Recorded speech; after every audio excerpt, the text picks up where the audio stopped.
Ja, občina Brežice gre v praktično ponovno prenovo lesenega mostu v Cerkljah, ki je tudi kulturno zaščiten. Dejansko gre za popolnoma obnovitev, kajti treba menjati tako nosilne stebre, prečnike, potem seveda ograje in pa tudi sam parket mosta. Dejstvo je seveda, da smo morali vse to uskladiti tako z naravno dediščino kot tudi kulturno dediščino.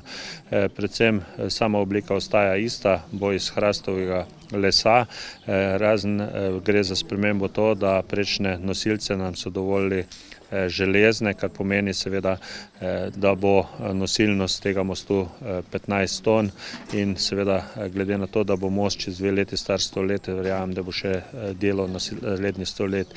Cena sama je ocenjena okoli 670 tisoč evrov, to je gradnja plus nadzor.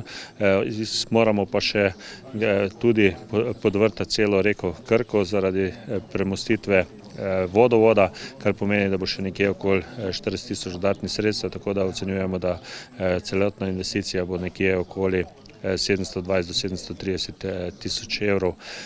Most financira občina, prav tako pa v višini 200 tisoč evrov je sofinanciranje z Ministrstva za obrambo, kajti tu imamo dogovor za sofinanciranje lokalne infrastrukture v bližini letališča Cerklje ob Krki in tu je bilo tudi sklenjeno, da bo pri tej investiciji nam pomagalo tudi Ministrstvo za obrambo, ki tudi seveda občasno uporablja ta most